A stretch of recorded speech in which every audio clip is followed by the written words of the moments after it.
Hello, this is Unlimited Splash, where we get better at Magic together through a new draft every day. And today we're saying goodbye to March of Machines, one of the greatest of all time formats that has blessed us with a flashback draft this past week. So this is our last one, and let's get into it and make it a good one. All right, so Deeproot Wayfinder, 2/3 for 2. When it deals combat damage to a player battle, surveil 1, then you can bring a land back. I think a 2/3, I'm not sure how good this is. I really don't remember. A 2/3 for 2 that when it deals combat damage to a player, surveil 1. It seems fine. I think 2/3 for 2 is a pretty good stat line. It's not super aggressive. It's definitely it's like a little bit at odds that it has this really aggressive ability of like when it deals combat damage to a player, but it has a really defensive stat line. How often are you going to have a land in your graveyard and have that matter? Not that much. So it's really like surveil 1. Kind of want to try it. I mean, it's very possible that Herbology Instructor is better. I mean, good cards in the pack: Herbology Instructor, Elspeth Smite, Knight of the New Coalition, Meeting of Minds, Ral's Reinforcements. Honestly, maybe I'm supposed to just take Meeting of Minds or Herbology Instructor. I mean, I guess you get lands in the graveyard by surveilling them from this guy. It seems like it requires a good amount of support, but I don't know. Starting off with a green 2-drop can't be all bad. Oh, I think this card's good. When it enters, you can pay 1 up to 3 times, destroy an artifact or enchantment, exile graveyard, or gain 4. Yeah, this totally matters. Like a 3/3 for 3 that can do a bunch of versatile different things, I think is totally strong. Other good cards in the pack: Omen Hawker is awesome. Just a 1-drop that makes 2 mana. Let's see. Saiba Cryptomancer, Knight of the New, Temporal Cleansing, Vanquish of the Weak. These are all good cards, but I'm just going to take the Tranquil Frillback here, and I think I'm pretty happy with it. So starting off with 2 pretty fast green cards. Okay, what have we got in this pack? I like the Nezumi Freewheeler. I haven't played it that much, but every time someone plays against me, it seems good. When it enters, each player mills 3, and then you can flip it for 5. I think if 3 minutes for 4 is actually not bad. Just as a raw stat line, it's actually not bad. And then for 5, you flip it into a 4/5 menace, and you get to bring back something with 2 value. It could be something that I milled with my Deeproot Wayfinder, so I could have like a play in the graveyard kind of element to this. Elspeth Smite is good. Finn, I like. It's kind of a meme, but I like it. Vanquish the Weak is a good card. Saiba Cryptomancer, Skittering Surveyor, lots of options. So far, I'm seeing them mostly in the Sultai space. I'm just going to try this Nezumi Freewheeler. I think I'm probably taking this lower than I actually should be. What do you do when it enters? Oh yes, it's tutor for things that probably are not in your deck. Okay, order. And so we have 2 like very filler level Knights cards, and the only card in the pack that I would say is good is Phyrexian Censor. I don't think this blue streak is a signal into blue. These are just not good cards. Phyrexian Censor is a good card. There are so many silly memes with this card. Actually, off video, I had someone fall victim to the thing where you flip a battle and you break a battle with this guy out and you can't cast the battle. It just gets exiled. So that's always a feels bad moment. Okay. I had this card played against me and it seemed really strong. Like I was very afraid of it being activated. Sack a creature artifact that deals X damage to target opponent or battle and you gain X, where X is that thing's mana value. Flip it, and at the beginning of combat on your turn, you get to bring something back. And someone was doing that to me, and it hurt. It hurt bad. And also, this is plays in the graveyard as well, just like the Wayfinder, just like the Freewheeler. I just have to not exile my own graveyard with the Frillback. Haha. Okay, there's Nezumi Informant. Volcanic Spite is a good one. Expedition Lookout is fine. Skittering Surveyor, I'm clocking that. Yeah, okay. I think Sultai is looking like pretty open. Yeah, exactly. So look at this. Like Invasion of Rin, I like. Beamtown Beatstick is a really good card. Phyrexian Gargantuan and Invasion of Rin are both just like cards that I'm not sure how like good they are in raw power, but I'm just always happy to have them in my deck, and I'm always happy to draw them. But I think I'm actually just going to snap up this Dismal Backwater.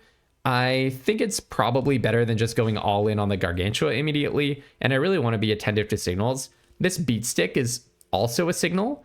Like all the Dimir cards are one signal, and then I would say the Beatstick is another signal. So just thinking about that, but I'm just going to take the Dimir land, stay a little bit flexible. Here I'm very happy to take Sandstalker Moloch. I think this card's really good.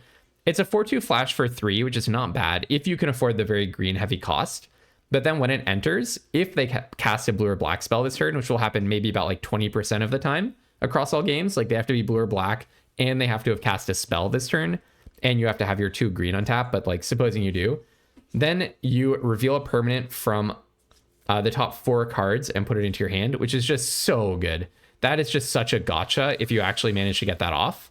So I do think that's worth taking. Here, I'm not a huge fan of Chomping Kavu, but I'm also not a huge fan of Drag Recycler. I actually think this card's terrible.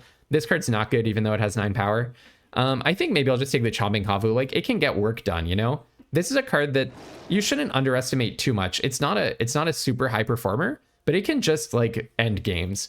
Elspeth's Might is the best card in the pack, but I have not thought that white is super open. I guess I got that Phyrexian sensor, but I've not seen a consistent white signal. I think I'll just say Gloomfang Mauler. This is a card that can go to the graveyard. So, for example, like, Ayara could bring this back and give it haste after I land cycled it, you know, that kind of a thing. And Rona is technically perhaps in my colors, but this is not a good card. A 3/4 for 4 with super stringent mana requirements, just really hard to activate. I could take the Bloodfell Caves, but actually I think I'll just take another Chomping Kavu. I kind of like the idea. I think like green-black statsy interactive decks just do well in this format.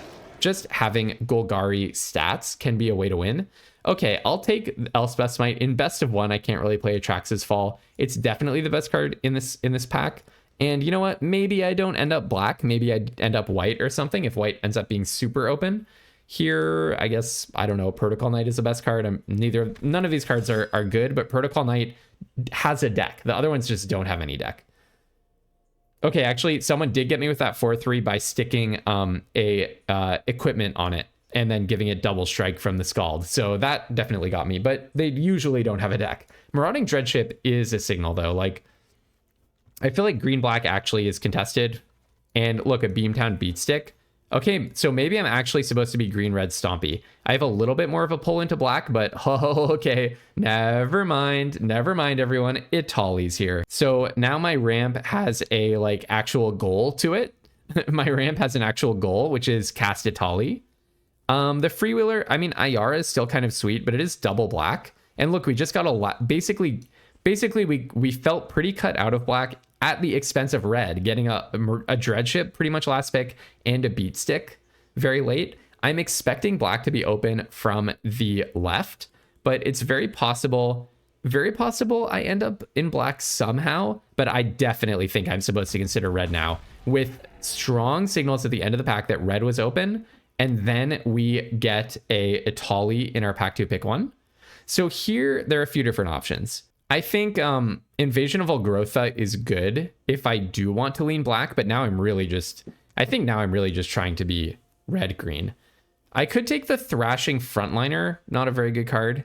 This is nothing. They're really good blue cards. That's definitely something to consider. But I think what I want to do is actually take the Ravenous Sailback. I think in terms of raw power, I mean, Ichor Drinker is good, but if I'm thinking I might want to consider green-red, this might be the best card in the pack. And probably a little bit better than War Historian. I'm not sure. It kind of depends on the curve. Here, I'll definitely just take a Blighted Burgeoning. Helps me with a splash if I do want to try to play black. Although I will say, no way am I playing the double black card on the splash. Itali maybe actually could be on a splash because Itali does cost 7 mana. So that gives you a lot of time to set up the double red pips.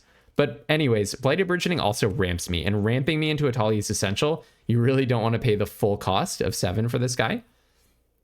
Okay, here I could take Invasion of Urgamon to kind of solidify into red-green, but it's just not a good card. It's between Marauding Dreadship and Serpent Blade Assailant, I would say, with an outside chance of taking the Jungle Hollow. Jungle Hollow would help me to play some of this black.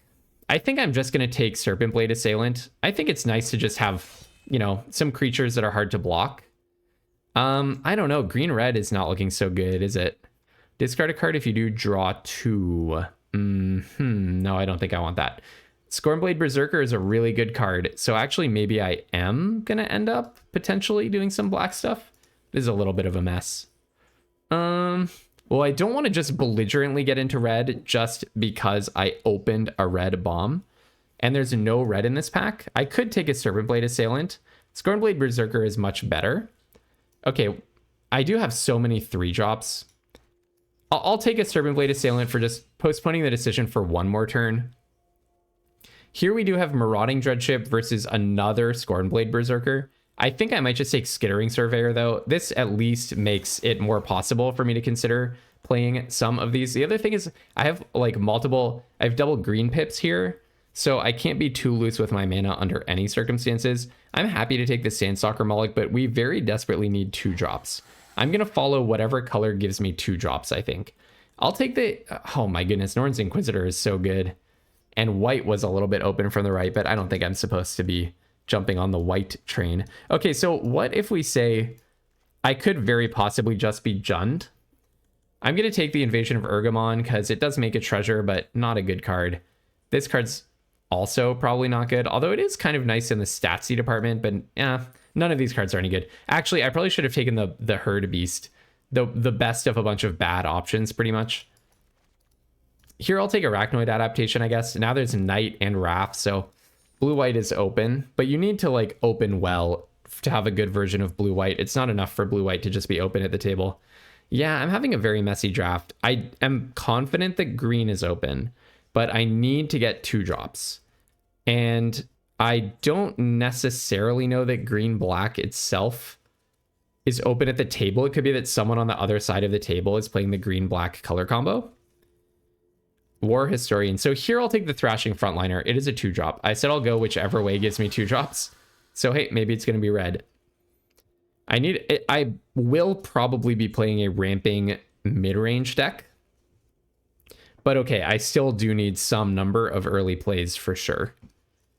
So let's see, what does this do? At the beginning of combat, your turn for each aura attached to it. I don't think so. I'll take a Copper Hose Crusher. Not a good card at all. But it can win games. It can win games if you manage to play it. I could take another Invasion of Urgamon. Actually, like this might be the deck where Invasion of Urgamon is playable. I don't think it's good. Okay, we have essentially no pull into black, right? We have essentially no pull into black, and we have a pull into red. That's where we're at. People are taking like the Vanquish the Weeks and everything out of these packs. There's plenty of black drafters near me. So it's not like I'm having opportunities to go black and I'm turning it up just to stick with my Itali. Here, I will take Wildwood Escort. It's perfectly fine if you end up like milling your Itali to Deep Root Wayfinder. You can bring it back with that. And I'll take Shauna. I don't really want to put someone in green-white. They would probably step on my 2 drops if they did that. Not a great pack for me at all. I could play the Emoti, but now I don't even have that splash into black. I mean, the splash into blue, the blue-black land is not really useful for me. I think I'm just going to take a Converter Beast. Not really what you want to be pick one-ing. Emoti's a better card, but I think consistency is going to be absolutely key in this deck, so I'm just going to take the Converter Beast. Technically, though, I do have the flexibility to splash for something. I'm just not sure that it should be a blue pip for Emoti. I'm more likely to want to run this Converter Beast. Okay, now, as you might expect, we are getting some good black. But I just don't think black was coming from the right. So what I'm going to do is I'm going to take Pyretic Prankster. Perfectly happy with this card. It's not aggressive, but we don't really need to be super aggressive. We just need to be putting something on the battlefield early on.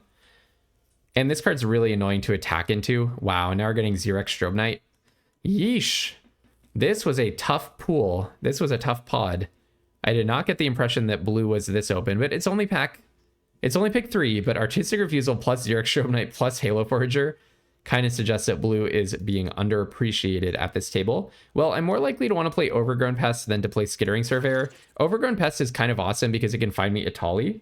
Okay, now I kind of think, I wish I were blue. I wish I were green-black so that I could play this Halo Forager. But I'm going to take Ral's Reinforcements here. Perfectly happy with Ral's Reinforcements. I mean, I think it's better than Furnace Gremlin. Yeah, perfectly happy with that. Like, you could, for example, play Ral's Reinforcements, put a Beat Stick on one of them, and now you're, like, doing something real. The Ral's Reinforcements helps me crew up the Dreadship as well. It's another target for the Kavu, a target for the Serpent Blade Assailant. It's just good in the deck, I think. Okay, here, okay, I could take the red-green land, but I actually think I'm just going to take Elvish Fat Keeper. I'm not sure I'm playing the Skittering Surveyor, but look, this makes a treasure. These two make a treasure. Beamtown Beatstick makes treasures. Blighted Burgeoning makes treasures. Overgrown Pest could find me a land. Deep Root Wayfinder accelerates me into lands.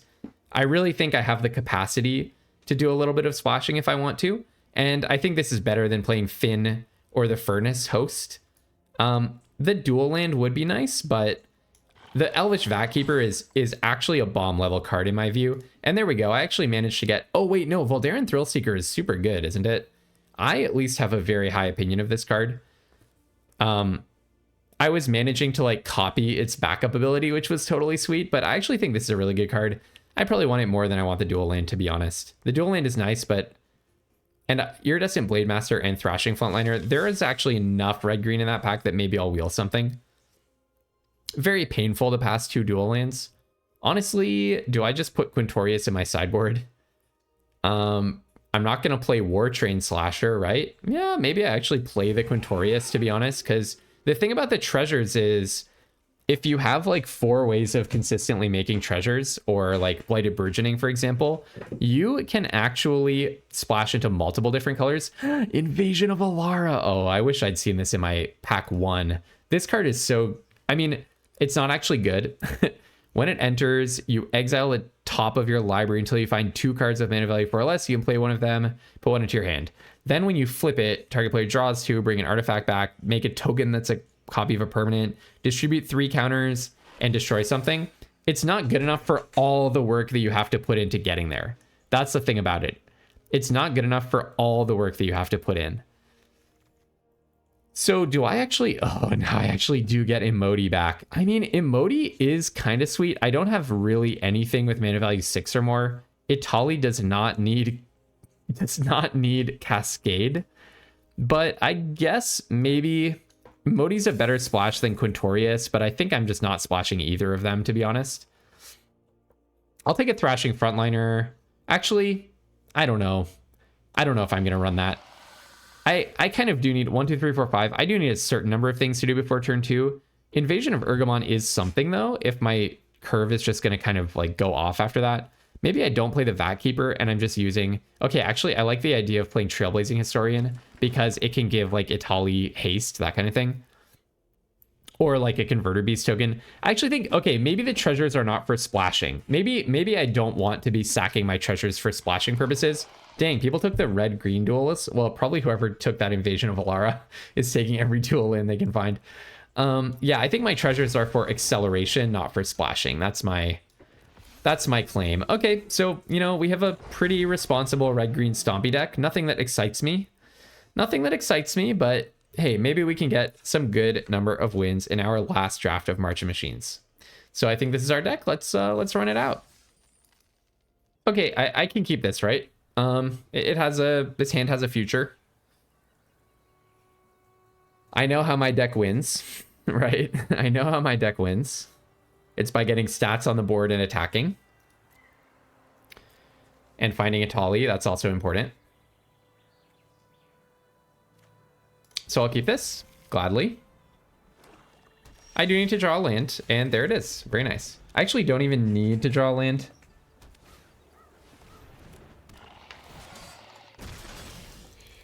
I don't need to draw a land because I could have played the Invasion of Urgamon, but... Okay, this is really interesting. The land logic here is really interesting. Do I want to Blighted Burgeoning next turn or what? This card I remember being pretty much unplayable. When it dies, each player mills 2. Then you can exile it and put a creature from your graveyard on top of your library. Putting cards on top of your library is not typically very good. Okay, so I'm probably going to try to get them with the Sandstalker Moloch here, I think. I'm not going to offer the trade. I'm going to take some damage. But yeah, if they play a black spell, I'm going to be really happy. Yeah. So, okay, I can probably pitch... Maybe I just pitch both Invasion of Urgamons, to be honest. Do I really need that? Do I really need that? Maybe Blighted Burgeoning is actually not so good, actually. I don't really need... It's also ramp, and this thing can turn into a 3/4 at least. That's probably better. Let's do it like that. Keep one Invasion of Urgamon for card selection. Okay, now they can attack me. I will trade Pyretic Prankster. I don't think I'm going to try to level it up and get fancy. Oh, okay, they don't want to trade. All right, Sandstalker Moloch. Hooray, I actually got there. Whoa, I can rip it into another Sandstalker Moloch. Well, if it's not a surprise, then it's not so good. But wow, Chomping Kavu plus Sandstalker Moloch? Don't mind if I do. Don't mind if I do. You thought you were the beatdown? You didn't know that unlimited splash is actually the beatdown, despite my well-known reputation for never attacking. Okay. So Voldaren Thrillseeker can back up twice onto the Chomping Kavu, and it's really hard to block. Phyrexian Sensor. So it can be blocked by that, but only by that. Now, you can actually pop your battle here if you were to deal enough damage to it. So here, I kind of want to play the Invasion of Urgamon, use my treasure to put a counter on Chomping Kavu. But I would not be able to... I'm kind of getting myself with the whole Phyrexian Sensor thing, aren't I? So in that case, Invasion of Urgamon's a pretty bad play. I'm just going to go ahead and play the Voldaren Thrillseeker and attack them. Probably with both the Moloch and the Kavu. I'm going to put the counters on the Kavu. So put the counters on the Kavu. Next, I would not mind getting rid of that Phyrexian Sensor. That thing's going to get quite annoying. So if they block my Moloch with it, I'm happy. If they try to set up a double block on the Moloch involving Norn's Inquisitor, I'll attempt to shoot the Inquisitor with the Voldaren Thrillseeker. Yeah, this I like. They don't know that I have a battle, so they don't know that this is like kind of good for me, but... Oh, maybe they have a combat trick. Okay, so you're going to combat trick me. The question is, do I want to just sack the Kavu to like deal with that issue? Gains indestructible. So if I sack the Kavu, I get to keep a 5/3, and you have a 2/2, a 2/2, and a 1/1. If I don't sack the Kavu, you have a 4/3, I have a 5/5. You would be at 10, and you can't block any of my stuff, but your battle fanned up guy can block my stuff. Yeah, that's tough. I mean, the other thing I can do, which maybe is what like a real pro would do, is land the damage on the opponent and then shoot them with the Kavu, putting them to 5, and then just be like, I'm gonna get 5 more damage at some point, but I don't have that kind of guts. Would I accept a trade of the Kavu? Yeah, I think that's fine. I think I'm just gonna do that. So they remain at 15, but they don't get to like get a free Moloch. I don't have my unblockable 5/5, but basically trading the 5/5 for the 3/3 means I can do lines like play Invasion of Urgamon, land a Marauding Dreadship and attack the Invasion, and then maybe pop my Thrillseeker onto it with the 1/2, 1/2/3. Oh, I won't have enough mana. If I draw land, I could do that. Pop the Thrillseeker onto it for the last point of damage, that kind of a thing. Okay, I'm really not afraid of this 2/2. The reason this battle is good is because of the Enters effect, combined with, okay, and then it eventually becomes a creature. Oh, yeah. Okay, now I don't want to use my treasures for anything. So actually, you know, kind of want to just flip Pyretic Prankster and attack, but I think I need to go Invasion of Urgamon, make a treasure, pitch the Frontliner. Yeah. Pitch the Frontliner, and I'm going to try to draw a land. The land will get me closer to a Tali, and it will also let me flip the Pyretic Prankster. And Pyretic Prankster is just a good attacker. I need to be putting pressure on. I'm definitely supposed to be the beatdown here. Although I will say, the black-white deck in March of Machines notoriously runs out of gas. Land. Okay, nice. That's an awesome one. Okay. So I'll go ahead and... I'm actually going to go ahead and flip this. Wait, hold on. No. Do not use the treasure on that. Do not use the treasure on that. And then it's really hard for them to block. It's really hard for them to block. Are they going to trade? I guess they're technically kind of going 1-for-1. Except not, because now I'm not afraid to use my treasure. So here's what's going to happen. You put the 3/3 in front of the Goremonger? Yeah. If you put the 3/3 in front of the Goremonger, I was going to pop my Thrillseeker onto the Inquisitor, which would force you to kill your Flitting Gorilla, which is me trading 2 creatures to essentially wipe your board. If you attack with the 3/3, I'll probably just block, I think.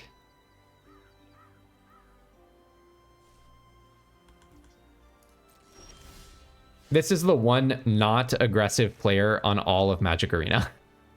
Okay, so this is interesting. I like this a lot. What I can do is I can Serpent Blade Assailant onto Voldaren Thrillseeker to make it a just like one-hit kill. I never thought about that, giving it Death Touch. Okay, I had a bit of a think. I'm actually just going to start by attacking. I'm going to send these two at the battle. I just have a lot of resources. And if they block both, it's a one-sided board wipe, essentially. And then I get to play a Serpent Blade Assailant. But more likely, I'm just going to play the Marauding Dreadship. Basically, the Serpent Blade... The reason I'm doing it this way is... The Serpent Blade Assailant plus Marauding plus Voldaren Thrillseeker combo is a removal spell. It's basically kill anything. So that means that I don't need to have, like, bomb insurance. Yeah, so, like, do you even want... You want to spend your turn drawing a Fire Extinct Sensor? Like, I'm not sure that even, like, helps you that much. Oh, you can sacrifice an artifact. Okay, no, I missed that. I actually straight up missed that. Okay. So maybe I could have done this better by getting in with the Dreadship as well, but I don't think so. They just would have blocked with the 1/1, and I didn't want to also pop the Thrillseeker. Basically, the idea is if they've been saving some 6/6, I can play the Serpent Blade Assailant and shoot it with the Thrillseeker. So I'm like saving up my removal in that way. 1, 2, 3, 4, 5, 6. So if I draw land, I do get to play Itali. That sounds pretty good for me, right? That sounds pretty good for me. I'm thinking that sounds good. All right. End of their turn, I will activate my incubator. What? I had it paused and I didn't catch it, but they actually almost attacked their battle with Norn's Inquisitor, but I have a 2/2. Okay, they're gonna do it. All right. Well, I'll block, and if you have something really fancy, I will shoot your Norn's Inquisitor in response. I have a Voldaren Thrillseeker, and I'm not afraid to use it. Okay. Unclear what that was about. Did they just not notice my incubator? I can't really imagine what is going on here. Oh, is there like that flash that like destroys everything that took damage or something? Some aftermath card? No, okay. It was nothing. All right. They would have been able to flip the battle if they had dealt damage to it. Okay, so I'll crew this guy up and I'll just offer this trade. I'm not fool enough to play a spell beforehand. I wasn't born yesterday, Phyrexian Sensor. I played this set. Oh, I played this set plenty in my day. Okay. Sure. I mean, I think I can go ahead and just put the counter on this one to make them both like attackers that can flip the battle. The reason I'm doing that is I can still give it Death Touch and shoot something if I need to. All right. Okay, that's Itali mana. Now, I'm actually just not going to play Itali because I don't know, they could have Sunfall or something. And I have such a big board now, and their board is empty. When it enters, I may discard a card, search for a land, reveal it, put it into your hand, and shuffle. No need. Oh, what a bad card. This card is so bad. I wonder if there's just like a chunky creature that I could be playing instead. I do need things to do early, but doing really bad things early is not much better than doing nothing early, you know? I guess it technically ramped me a little bit into Itali, didn't it? Okay, well, we're 1-0. On to the next one. All right, unfortunately, our red Stompy deck needs better mana than that. Probably just put back the frontliner. Yeah. I mean, the frillback is kind of bad here without the second green, but I have things to do before playing it, right? I can play my 2-drop, play the Dreadship, crew up the thingy, crew up the incubator, you know, flip the prankster. Like, I have stuff going on. This is what I wanted to be doing. This is what I wanted to be doing. Okay, Gift of Completion. Blighted Burgeoning's kind of good, I think. So I can destroy an enchantment. Like, this is part of why this card, I think, is good in this format, is like, the incubator tokens are all enchantments. There's a lot of enchantments lying around. Yeah, I'll take it. All right, so I'll go ahead and play this. I'm going to attack for 2 because I'm sure not blocking. And then I'm going to... I will Blighted Burgeoning here, I think. Yeah, I will Blighted Burgeoning. So I'm going to get to gain 4 as Retribution. Invasion of Rin. Oh, I love that card. I wish I was playing Invasion of Rin. Now you just have infinite cards in your hand. It's so unfair. It's so unfair to me. Like, couldn't you have done something fair instead? Okay, so then I'm going to go Tap. Add a red and a green. 1, 2, 3. Play the Thrillback. Hold on. No. It's a enters. It's an enters ability. So I must spend that red. Please spend the red. Please spend the red. All right, I will auto pay, and I will auto pay. I am going to destroy target artifact or enchantment, and I think I just gain the life. Yeah, you have nothing in your graveyard. But I think paying 1 to gain 4 is worth it. It's just worth it. They surveilled and kept it on top, which is unfortunate for me. No, Thrillback. I should call it the Thrillback, but Thrillback, oh, it's a good card. It's a good card. I kind of want to save this Thrillseeker as a surprise. Like, imagine if I can Dreadship. Imagine if I could just get through some damage here and then put this on Dreadship and just smack him for 6 in the face. That feels like a way to win. Either Blade Agent. That's a pretty annoying one. Okay, so here's what I can do. Interesting. I mean, I can play... So they have counter mana up, right? So I can play the Thrillseeker, sack the Thrillseeker. I can't do my dream any longer. So what I'm going to do is I'm going to play the Thrillseeker. They're going to counter it. Sure.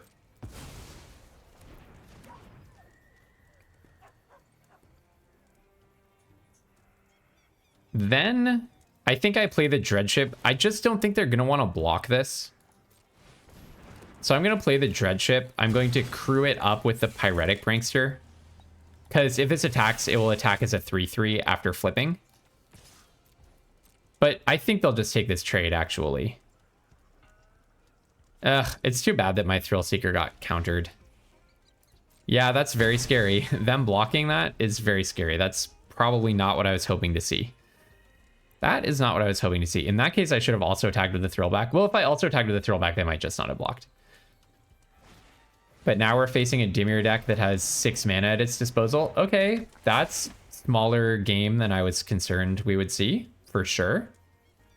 Yeah, okay, all right. I feel like I have a hope here.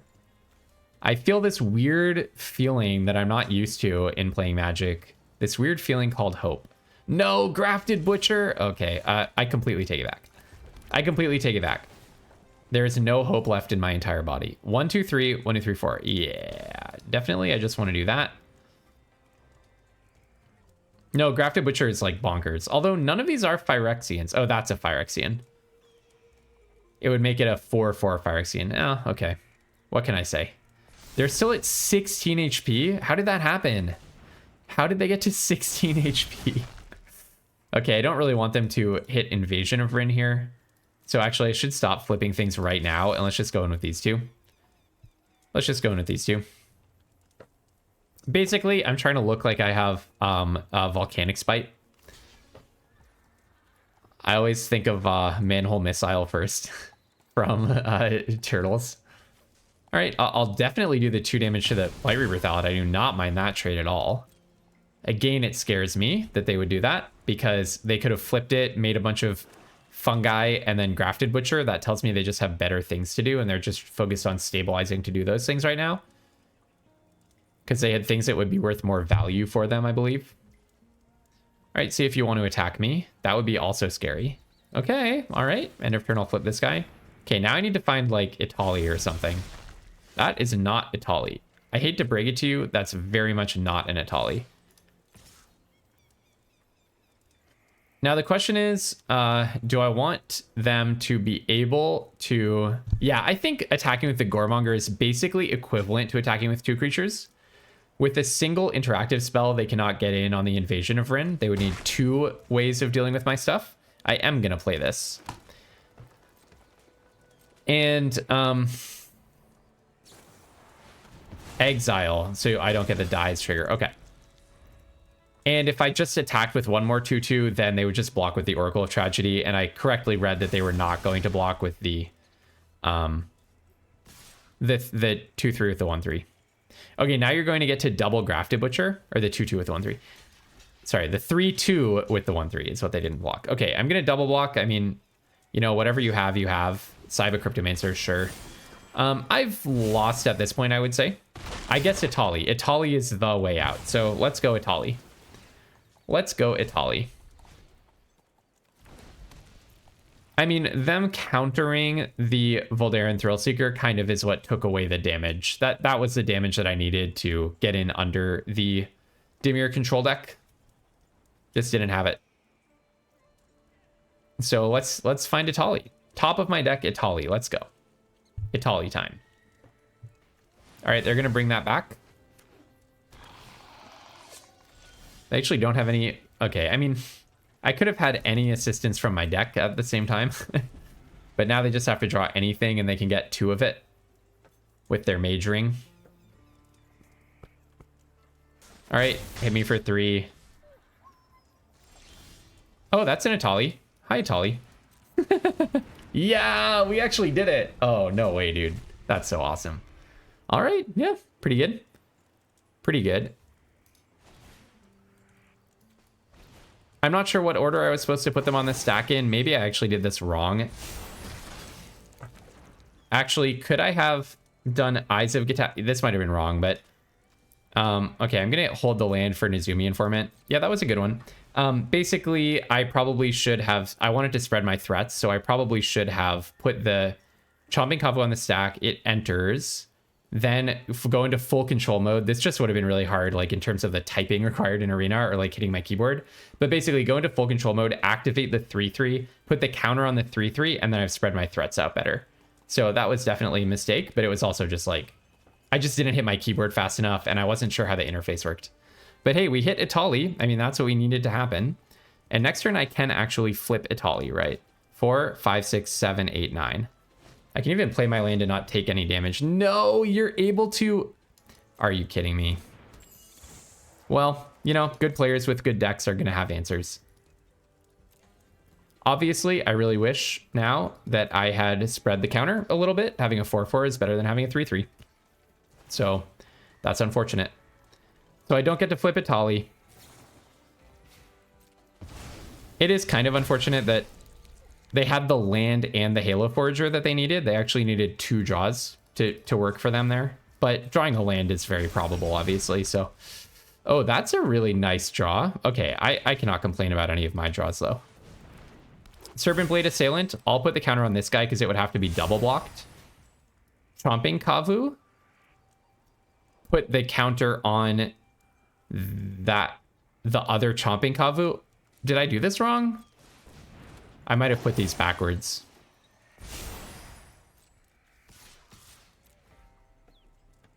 I might have put them on backwards, but now all that they can do is... I mean, they could... Yes, they can double block and get their grafted butcher back, I guess. Okay, so maybe I did screw up. Maybe I was supposed to put the Chomping Kavu counter on the 4-4, and then they would chump it with Halo Forager, and the Death Touch counter on the Chomping Kavu. Whatever. So they're going to get their grafted butcher back, unfortunately, but it is still a 2-2.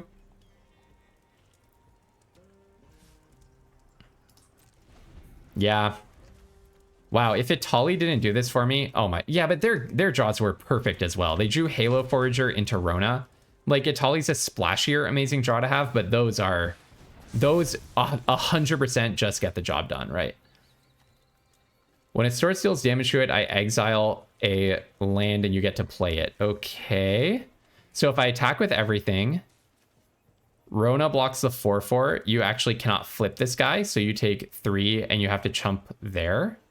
So maybe I just attack with these two. Rona blocks the 3-3 and you block there. First, let's play the Overgrown Pass, see what we get. Maybe it could be something good. Okay, I get a land. That's really amazing. Yeah, I lose even after playing Itali because they had the Halo Forager plus the land plus the removal spell in their graveyard into Rona, flipping it. Yep, I've got nothing, right? Like, if I attack with everything, Rona blocks the 4-4, the 1-3 blocks the 2-1, and then I get 3 damage in. But then my 4-4 is gone, my 2-1's gone, they have a Rona. they're going to activate this next turn, and then they can almost certainly bring this back. They could, for example, just sacrifice the ring to have this thing, and then they have 3 blockers to my 2 attackers, and 2 of their blockers can block Chomping Kavu. So I just have nothing. Very unfortunate.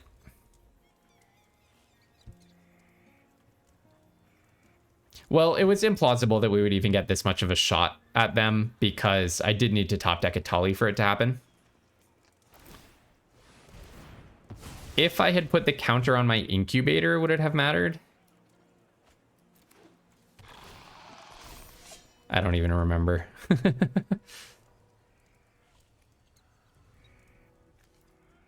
Okay. So they brought back their Grafted Butcher. I do want to keep as many lands in my hand as possible, I guess, in case there's something that I have to hold for some reason and Rona ends up exiling something. Is that at all possible? I'm not sure. Unsealed and Acropolis, such a good card here. Just such a good card here. They can get a Death Toucher or something. I mean, if I could find anything to deal with Rona. Unfortunately, Voldaren Thrillseeker is gone, so I can't like shoot a Serpent Blade Assailant at it. What else do I have in my deck? Let's see. Well, this is good Magic.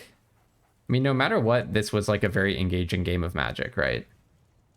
Sandstalker Moloch, maybe I can like cheese a win with that somehow. I mean, I can't win with Mountain, no. That's not going to do it for me. So now here, if I attack with everything, 3/3 blocks the 2/2. No, 3/3 blocks the Chomping Kavu. 2/2 blocks the 2/2. Rona blocks this thing, and I get 2 damage in. I mean, what do I have? Wildwood Escort. Could not even bring back a Tali because I exiled it. Sandstalker Moloch is like nowhere near doing lethal. I'll make them find the kill, but they're 99.999% to win. I actually think I have... The only way for me to get a kill here is for them to like completely screw up.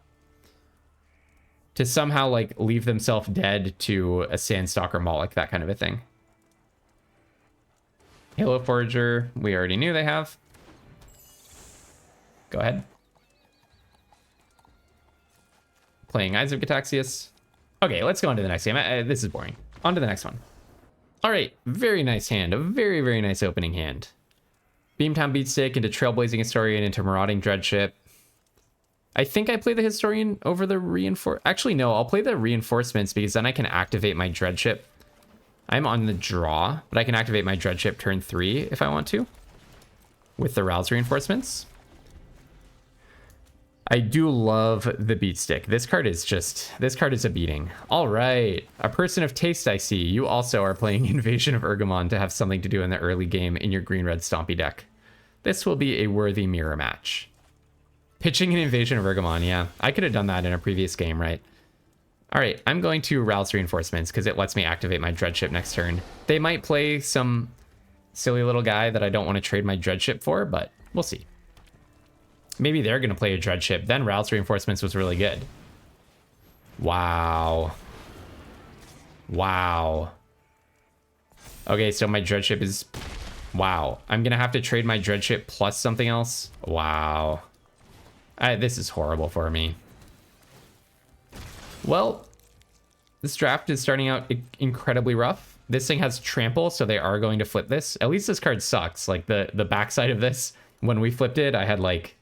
I was not happy with the effect that it had. It seems kind of bad. So, but the issue, of course, here is... oh, I can't even double block. Right, I can't even double block, so they just get to flip it. Straight up, they just get to flip it. I was going to double block into whatever trick they had, but I don't even get to double block.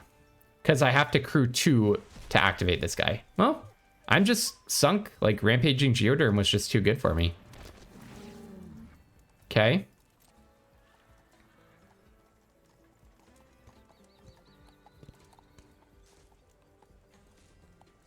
All right. Away goes that guy, and you get a very good land. A very good land. You're looking for a land, and you get a good one for the late game. And you make a 5/6. hard to see how I can possibly get out of this one. I just need to get Italy, right? That's the name of the game, is just find Italy now. If I can find Italy, maybe I have a hope. Let's pitch the Wildwood Escort. Overgrown Pest can actually find me Italy. That's one thing that it does. Trailblazing Historian would be nice to be able to give Italy haste. So I can play this off of the treasure, but that gets me farther from Italy mana. So let's go ahead and just crack my incubator. And then I'm going to try to put 6 power in front of the Rampaging Geoderm to try to kill it. I'm just going to take a lot of damage here, though. But basically, then next turn is Overgrown Pest plus Trailblazing Historian. All right, down comes Overgrown Pest. Yeah, no, the Rampaging Geoderm was just like what they needed. I think they just have a better green-red Stompy deck than I do. Which is not a surprise. I mean, my draft like turned into a train wreck when black got cut and then started suddenly flowing. I just have no idea how to read signals in this format for real. Because every time I read signals, I get punished. So I feel like you just need to lock in and just whatever, commit to your pack one, pick one. In Flashback of MoM. The signals are just completely incoherent.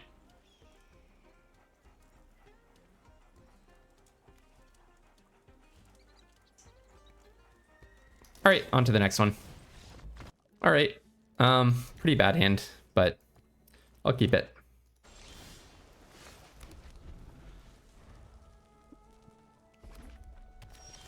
Okay, we did find our green, so that's good. I'm gonna play the Invasion of Urgamon just to like have a hope of being able to play Sandstalker Moloch next turn, for example.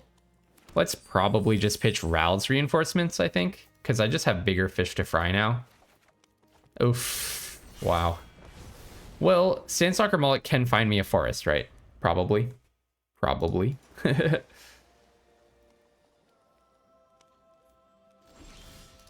Oh, Blighted Burgeoning is actually... Yeah, no, that's a really good one. I'll just play the Blighted Burgeoning, because then I don't have to crack my... It's uncounterable at this mana, I believe. And then I don't have to crack my treasure. 1, 2, 3, 4, 5. And it gets me closer to Italy. Yeah, looks good. That Zephyr Slinger is a A+ bomb in the format, but not really when you play it onto an empty board. That's a little bit less scary to me. How do I just have no removal in my deck? That's what I don't really get. How am I drafting red-green with no removal? That's a little strange. Yeah, playing Zephyr Slinger without giving anything flying is a little bit odd. But it's still a 3/4 vigilance, you know? It'll still get some hits in. Are you not going to play anything here? Come on, play a blue spell. Play a terrible blue spell. Okay, I'm just going to play the Moloch. I can't not play that. I have to be doing something.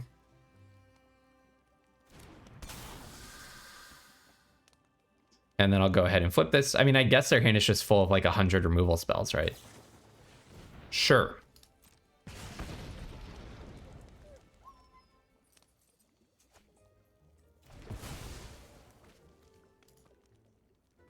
All right, flip this guy. I'm trying to get the counters out of their hand before Italy comes down. So I can play this, play the Converter Beast, and flip it. That sounds good. Ugh, you do have a counter? Well, okay, if you do... Okay, they don't. If they did, again, I just want to get it out before Italy is in their hand. 1, 2, 3, 4, 5, 6, 7. So Italy's playable. Italy's playable. But really, I just want to get rid of their removal and their counters and stuff. I would actually like them to tap down. Tap down for like very low impact stuff, please. That's all that I want you to do. Tap down for the bad stuff, okay?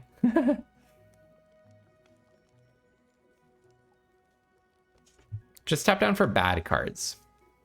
I know for sure that my deck can win games, but it really just needs to not be outclassed. Hitting Italy helps. But I just need to be able to put stats on the board and like get stable, right? That card is so good. That card is so good. Yeah. Feels a little brutal. All right. I'll flip the Incubator. Well, I'm going to go ahead and play Italy, another card that's pretty good. Let's see what we get. A removal spell would be nice. I don't have any removal, but maybe they do. Yeah, why are you playing this card? Okay. I'll play the random understated cards. Sure. And then I'll attack my battle. And yeah, I don't think they can block. All right, I'll get this guy. And I'll pitch probably Serpent Blade Assailant is not doing that much for me, I would say. And I will find a forest. I want to do this because it actually, I would like to flip Itali, right?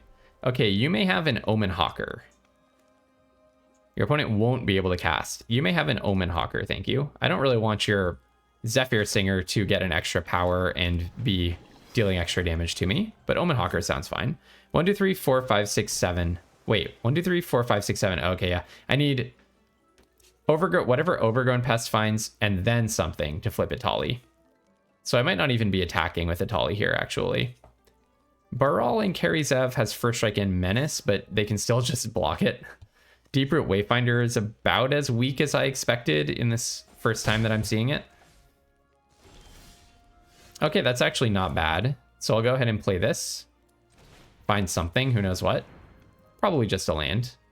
But this does mean that I can flip Itali next turn, although I'm guessing the moment I try to flip Itali, I'll get removed. Okay, Pyretic Prankster, that's actually an awesome one. All right, next I will attack for 5. And I don't think I can really attack with much else, can I? Am I being chicken? Should I just attack with Itali? Basically, if I attack with Itali, I trade it for Plarg. Is that good? It's good, right? I'm supposed to attack with Itali here. If I invest all that mana in flipping it, they can just bounce it. They can just Ifara's Dispersal. There are like so many commons that deal with it. I don't think I'm supposed to go for broke. They might literally Ifara's Dispersal it here. Although if they do, I'm not too sad, right? Because recasting Itali is pretty good. Okay, 6 damage to it, and then you block it with Omen Hawker. Blue and or black, so it was a red spell. Okay, you do take a lot of damage from this. That's a lot of damage coming your way. You're about to take 11 going to 9. Okay, sure. 1, 2, 3. So I play this, and then I still have Sandstalker Moloch up. Okay, sounds good. I'm clearly representing that I have something in my hand because I didn't flip the Moloch. Okay, I don't want you playing the... Joke's on you. I'm playing only bad cards. Every card you get off of Plarg sucks because I didn't put good cards in my deck, except Itali. Okay, so you can go ahead and do that. I really want you to play a blue spell, but a really bad one, please. Please? Pretty please? Will you do it for me? Sandstalker Moloch adds a bunch of power and toughness as well. Pretty sure after this turn, I just attack with everything, holding back Converter Beast. And maybe nothing else, but we'll count it out. We'll count it out. I'll go in the tank after they do their stuff. Wow, a Shivan Branch Burner. So I'm now on a 2-turn clock. I mean, I have 1 turn to kill them. And Zephyr Singer has Vigilance and... Okay, oh, they're not attacking with Shivan Branch Burner. Okay, well, I'm definitely going to play the Moloch. Because that's just another attacker, even though I don't get any bonus out of it. Voldaren Thrillseeker. So I can shoot them for 7 with the... Okay, we have several different options here. One thing I want to do, what if I put this on... What if I flip the Pyretic Prankster? Okay, I'm sure I have a Force Lethal. I just need to think this through. Yeah, it's actually like pretty simple in the end. So I'm going to Voldaren Thrillseeker, putting the 2 counters on to this guy. I'm going to... Might as well flip this, although I don't actually even need to. And I'll not pay the HP because I can, because of the Blighted Burgeoning. And then no matter what happens with their blocks, I just sack my 7/7, zap them for 7, and I just have to get 2 damage through, and they cannot block every 2/2 that's coming their way. And even blocking the 7/7, yeah, yeah, there's no decision to be made here. All right, they've chosen their blocks. Voldaren Thrillseeker was such a nice draw. I really don't know if I would have gotten there without it. There we go. GG. Okay, now we're 2 and 2. Ranked back up to Diamond 2. Thank you, thank you. All right. 2 and 2.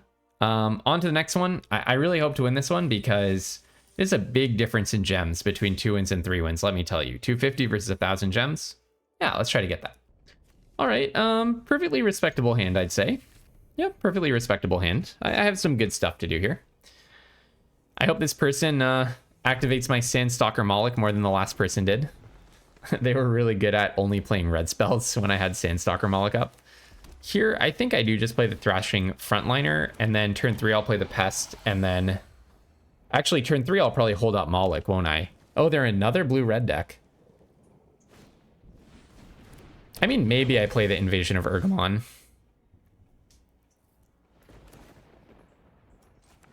Honestly, I'm just going to attack them.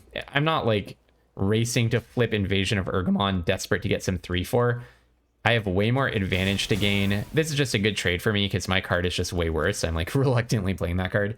I think I have way more to gain from playing a Sandstalker Moloch, putting a bunch of stats on the battlefield. Oof. Well, I was hoping that they would play a blue card. But I can't just do nothing here, right? That kind of sucks. Maybe I was supposed to play Overgrown Pest. I'm not just going to do nothing, right? But this is so bad. I am just going to do nothing.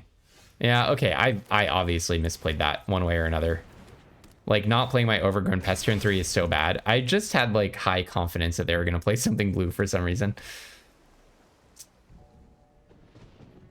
Misplaced confidence.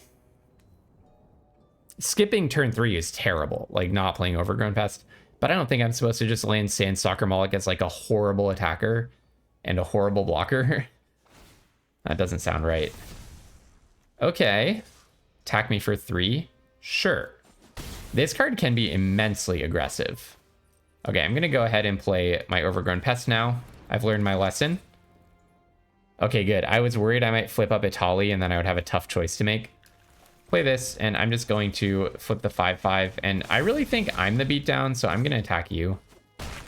I'm not just going to hold my 5-5 back to get spell stalked, triple spelled, and double prowessed out, or double spelled. 2 spells would make the spell stalker kill the 5-5 in combat. Temporal Cleansing, that's tedious for sure. Very, very bad for me. Yeah, I would put myself at 10% to win, but we fight on. Okay, I'll just go in with Overgrown Pest. And then maybe I play the Deeproot Waveminder, and then I'm holding up the Sandstalker Moloch. It's getting to Surveil every time I do damage to them. It sounds pretty powerful. Can they please play a blue spell for once when I have mana up?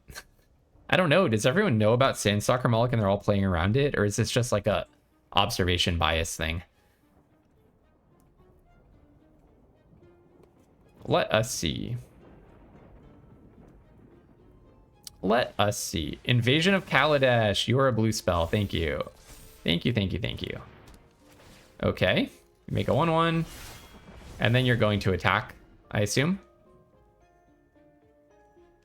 If they have +1/+0 in first strike, it's a complete profound disaster for me. I don't know. I just had like no removal this draft. It's really, really pathetic, actually.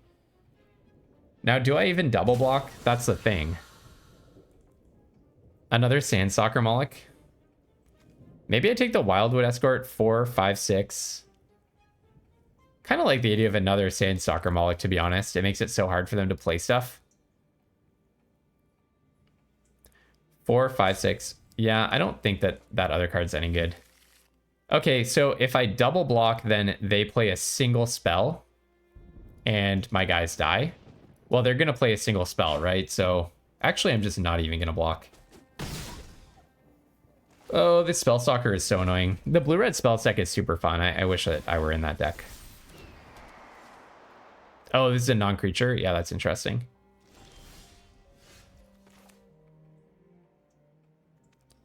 All right, I kind of do like the idea of playing a Chomping Kavu, putting the counter on the Sandstalker Moloch. I assume they have a counter spell.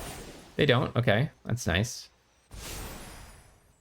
Next, I'll attack with the Moloch. I can't really attack with anything else, I don't think. Actually, why don't I just attack with everything? Like, who cares if they kill some 2/2? I get to surveil 1, deal 7 to them, putting them to 5, and then play a Pyretic Prankster with lots of opportunity to get in around the edge. Oh, they can play an artifact? Oh, that's kind of annoying. So you get to trade with my Moloch? Oh, or you just kill my Deep Root Wayfinder? Oh, that's fine. I don't care about that. I'm just trying to deal damage to you. Interesting. Yeah, all I'm trying to do is deal damage to you, honestly. Now I play Pyretic Prankster.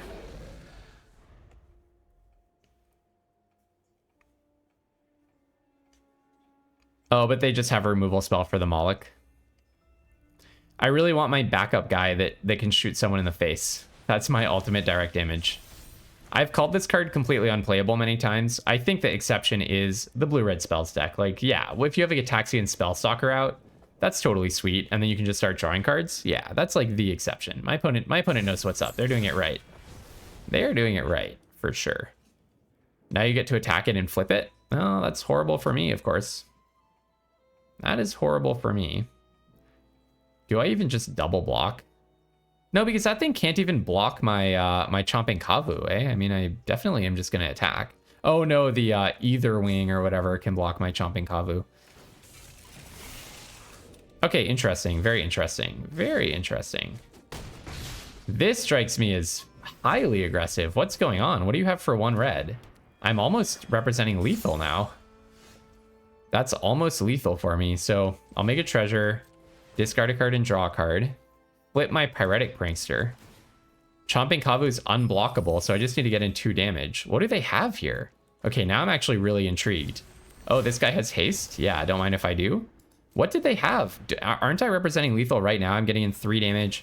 Oh, they can block both of my 2-drops is what it is. So I'm going to crew this thing up.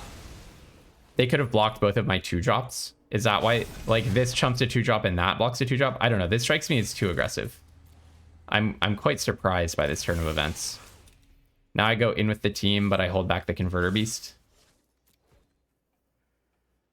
Wow. What a weird turn of events. Yeah, actually, I think they had the win. I mean, Marauding Dreadship was, like, nice icing on the cake, but, like, they didn't want to be chump blocking my 2/2s, did they? That's, like, very loose with material. I guess their idea is if they're hitting me for 2 in the air, they don't really care about... But then they need to land a response to my 3/3 that's unblockable. I guess not, because they have multiple 3 power or greater things to block it with. Okay, but they're really living on the razor's edge by doing that. No, I don't think they needed to press their advantage that much. They could have just held back blockers, and I'm not going to be able to push lethal. But I don't know. From their perspective, maybe they had things in their hand that made it make sense, like a lot of interaction or something. Okay, on to the next one, 3 and 2. If we win 1 more, we basically get our gems back. Can't feel too bad about that. All right, playing against Mythic player number 119. That's not what I want to see when I'm just struggling with my green-red Stompy deck. Just desperately trying to make my gems back for my entry after getting totally booted around the draft table. But all right, we'll try to put up a good show, shall we? All right. And I don't know about this hand that I kept either. Maybe it was not a good keep. Aki Scrap Chomper, sure. I love that card.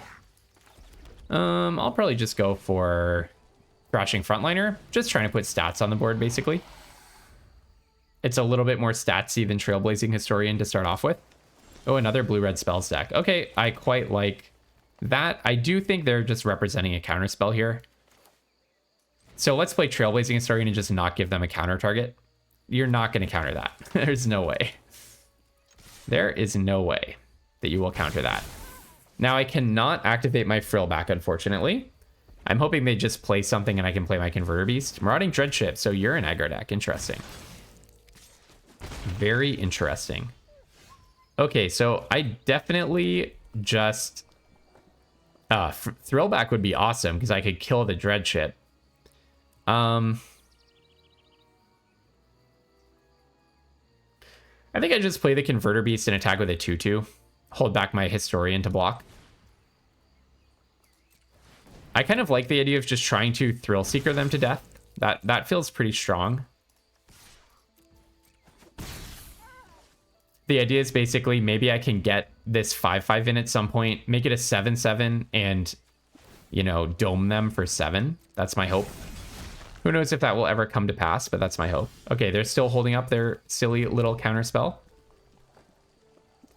So this would give them a really nice counter target, the sailback. So why don't we just start by activating this?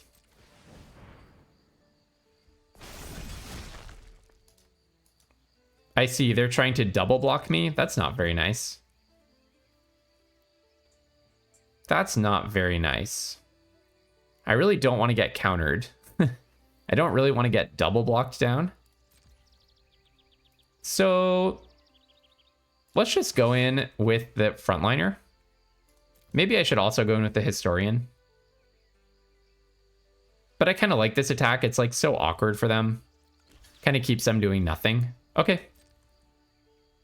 I would love it if they would tap out and I can just sail back their marauding dreadship. But yeah, I don't want to play into a counter. Oh, they don't even want the dreadship? Now that's interesting. Maybe that's what they were holding up, not a counter spell. No, maybe I just psyched myself out there. Now they could like temporal cleansing my 5/5, for example. Lots of ways for them to get a good advantage. Are they just digging for lands here? What's going on? Oh, they're digging for a black land. There's no more temporal cleansing. Interesting. Scorn Blade Berserker, put it on the Scrap Chomper. So now they can chump block my 5/5 if I turn it into a 7/7.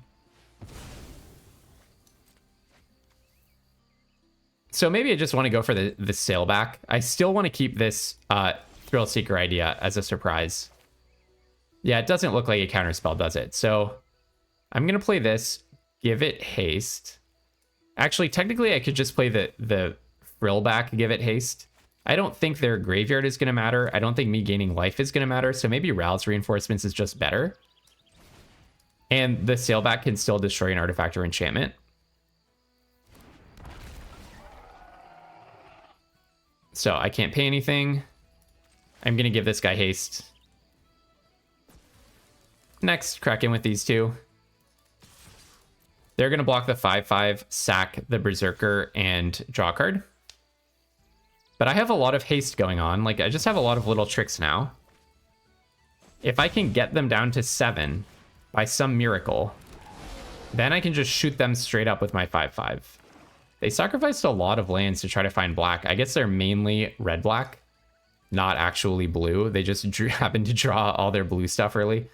There is a board wipe in black, and I think it's at rare level, so it's like not that infrequent that someone would find it. So I just need to be aware of that.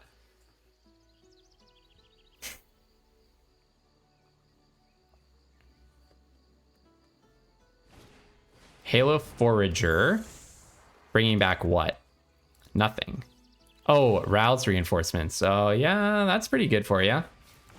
A whole bunch of chump blockers. Yeah, that's pretty annoying for me. Okay, let's see. Okay, what if I Voldaren Thrillseeker, shoot the Thrillseeker into the Halo Forager, attack with everything. They're going to block the 7/7 and block the 3/3, taking 3. And then I shoot them in the face. Could that possibly work? Voldaren Thrillseeker onto the 5/5.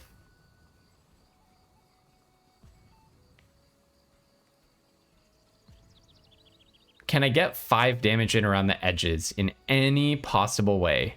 I just need to get them a little bit lower. I just needed to get them a little bit lower. I do not want my 5/5 to die, but what happens if they triple block the 5/5 and then I get 3, 4, 5, 6, and I play the Ravenous Sailback with haste, making this 9 damage through? Then the Thrillseeker itself is just a kill shot. Okay, maybe that's worth doing. I really wanted to stack this guy up and do 7 to their face, but the issue is stack it up, attack with everything, chump, chump, chump. You take 2 and 7 is like not even really anywhere near enough. So, okay, I think it's okay if I just play this, give it haste. In with the team, except keep the 1/1 back, the 0/1 back.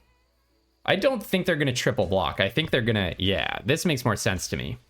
So this is really good for me, right? Because now Voldaren Thrillseeker is a one-hit KO.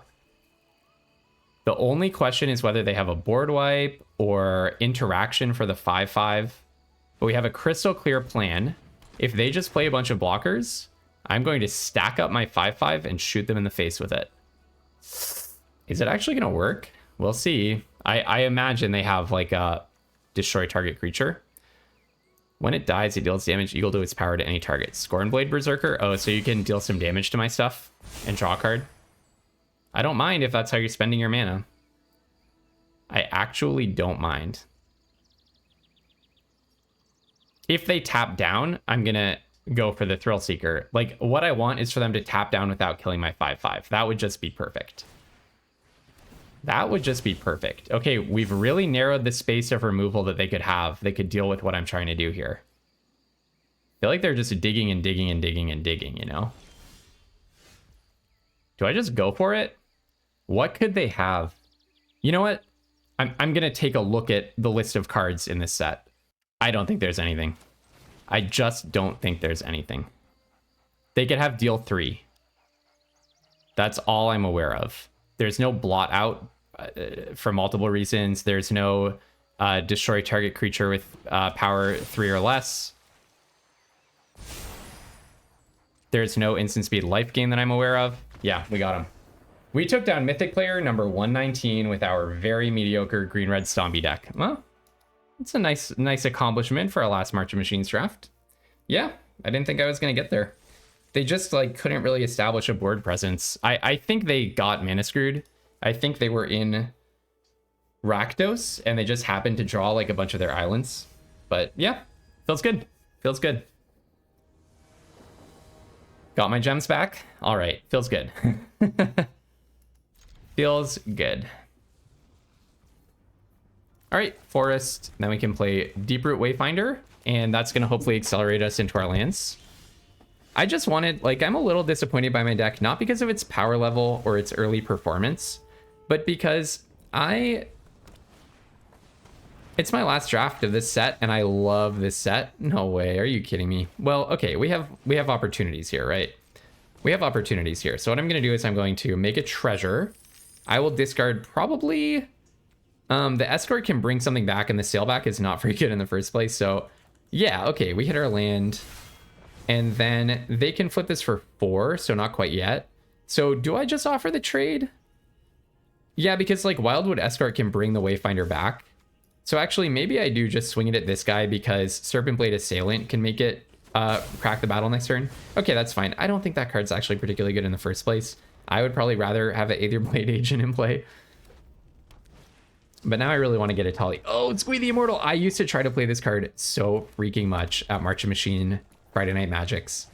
Okay, so I'm going to do this, and then I can make a Incubator. And I'm just setting up to play a Tali, you know? Like, as one does. You can play it from your graveyard, yeah. So this card is, like, unfortunately not very good unless you have some, like, amazing sack synergies with it.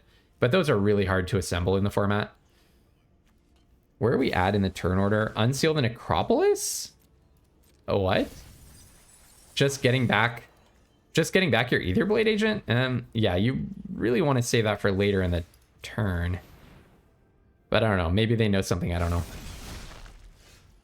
All right. Could play the Chomping Kavu. Could play Wildwood Escort, bringing something back. But I don't know. Maybe bringing back Ravenous Sailback could be good. But actually, no. I think I'm going to Serpent Blade Assailant onto this. Because the thing about the Chomping Kavu is it's just not mana efficient. I really want to be using my mana in the right ways here. Also, the other issue is they're about to play a Death Toucher. And so Chomping Kavu-ing this thing. Oh, what do you have for 1 black? Oh, a Corrupted Conviction. Okay, yeah, sure. That's a funny little synergy with Squee, sure. I'm still happy to be the one developing my board, but that's a cute thing to do. Yeah, basically, the Chomping Kavu will get better when they have a 1/1 Death Toucher, won't it? Light Reaper Thallid, and then you flip it, make a 1/1? No, then you play Aetherblade Agent. And Ichor Drinker, wow, just emptying their hand. Okay, I'm going to Chomping Kavu. I can put the counter on the Thrashing Frontliner. and going for 4, probably it's better to just put it on the... Oh, you know what I can do, actually? I can put it... okay, I don't want to attack with the 2-1 alone. Yeah, let's put it on here, and I'm gonna try to push them into accepting a very awkward block. The frontliner is gonna attack with 3 power as a trampler. And this is just a tough block for them, right? Like, I would not want to put my Ether Blade Agent in front of that. I also wouldn't want to be in the position of doing this double block.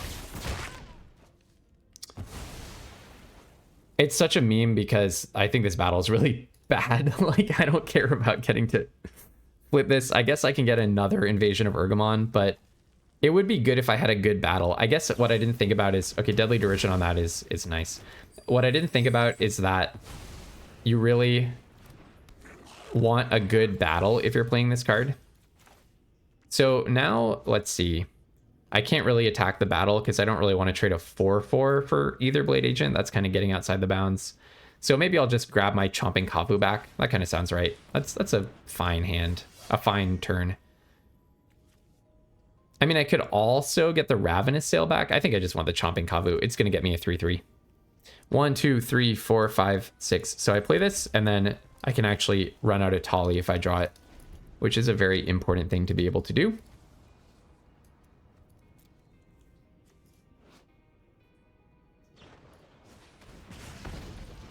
That's kind of annoying, but at least if they flip their Ether Blade Agent, I also have a Death Toucher. Okay, Stormclaw Rager. I was going to say, we're getting to the point where if their last card is really good, I'm screwed. And Stormclaw Rager, this is totally sweet. They assembled the combo, you know? They have the ultimate deck for Squee. Why did they sack their Incubator? Okay, I'm not going to mouse over Squee. I think they probably should have sacrificed Squee, don't you? Because you can just recast it, but that's probably what they're going to start doing next turn. That is probably what they're going to start doing next turn. They could have blocked with Stormclaw Rager, but I don't think that's what they're really in the market for. All right, in comes a 3/4 Trampler.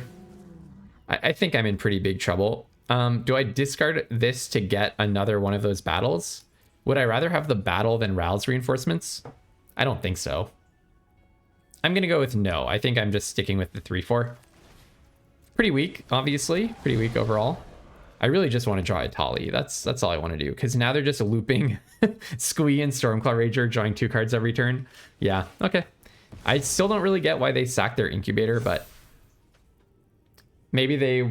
No, they didn't want Squee on the blocks. Now they get to sack it again. Wait, no, you can only do this once a turn, right? No, only as a sorcery. You can do it multiple times a turn. Yeah, that's pretty bad for me. I just get to keep doing this. That's really awesome. Okay, this, if I lose here, this is definitely a very worthy last game of March of Machines. That definitely is a very worthy little loop. That's what this set is like. Everything is just so deep. Okay, so I'm going to give the Cliffhanger, Cliff Charger, Death Touch, and then attack, attack, attack, attack. 1/1 blocks a 5/5. Yeah. What? Oh, I screwed up. I screwed up. I was obviously not supposed to attack with my 3/3. Somehow in my head, I believed that the Stormclaw Rager couldn't block it, but of course it can. I mean, I lost a long time ago, unless I'm somehow able to rip Tali off and get something amazing. What does this do? I'm really just admiring the opponent's deck at this point. It's just super cool that they managed to get Squee to be really good. I mean, it's going to be bad in every single game where you don't draw Stormclaw Ranger and like any game where you're under a lot of pressure. But so what happens? I discard a card and I lose 3 or something. Okay, sure. Oh, it's a very nice core synergy for the opponent. Let's see. If you play a black card, maybe I can rip a Tali off from that. Well, okay, sure. Well, obviously shouldn't have thrown away my 3/3. That was quite stupid. Definitely kicking myself about that one. Now, are they ever going to play a black card is the question. Okay, so I actually have to just play this because I don't want to discard it. All right. Just block with the Death Toucher, naturally. What do you have? Destroy target creature? Sure, that's fine. Whatever, you get a 1/1. You're welcome. You may have that 1/1. Okay, they sacked their Incubator. Well, I guess I'll wait until they try to play something. I don't think they're going to attack with Stormclaw Rager. It's like their awesome mega engine. I would love to find a Tali. Come on, play a black spell, please. That will help me find a Tali. Yeah, that's a black spell. Oh man, this person went deep. They're doing all the build arounds. This is an awesome last game for us. This is an awesome last game because this person is in the March of Machines spirit. This is how it's supposed to be. This is how it's supposed to be. Oh no, I forgot I'm gonna have to discard something. Whatever I find, I have to discard. I could get another Sandstalker Moloch and then get another card. Yeah, I'm gonna go for it. I'll just get this. Play another Sandstalker Moloch. I'm not going infinite, but no, it's Holly. I don't want to have to discard you. Now, is there any way... I've already played my thing that gets something back from the graveyard, right? It's actually fully exiled, so... I'm just putting Itali on the bottom. Well, there was no way of knowing that was going to happen. Itali and Voldaren Thrillseeker. That's so bad. All right, so I'll just get a land and discard it. Ah, so sad. Now Itali is on the bottom of my library, right? Okay, so I will block you and block. I will block you and block and just take the 3, I guess. So we've actually handled their combo, right? We've fully handled their combo. Well, not terrible. I get to keep a Moloch to block off one of their creatures with. But Itali's gone, unfortunately. Wait, you can re-escape this? I thought it gets exiled after. Oh, I'm just screwed. Never mind. Never mind. It was false hope. You know, I've played with some of these cards in Cube, but it's like no one ever kills them. You either like you either Swords to Plowshares it, or you lose, right? So I haven't really seen them just like keep getting discarded over and over. So they attack me and I just die. Yeah, it's GG. Okay, sweet deck by the opponent. Yeah, totally sweet deck by the opponent. Great Rakdos build. Very cool little synergy. I had nothing on them. I just need to find my Itali. But you know what? All in all, quite a good run. Actually, we were perfectly stable, I think. Not perfectly stable, but we were like doing pretty well.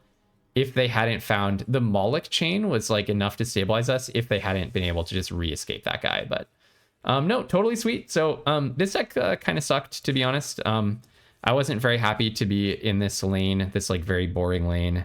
It's like not a very good deck, and it also is just not a very interesting one. So I was hoping that my last MoM draft would be a little bit more interesting, but that last little synergy there that we got to see, that scratched the itch for me. So goodbye, MoM. We'll definitely miss you. Welcome back whenever you want to be on flashback. And tomorrow I'll probably come back. I'm guessing I'll just come back with a Turtles draft. So until tomorrow, have tons of fun playing Magic, and don't be afraid to splash.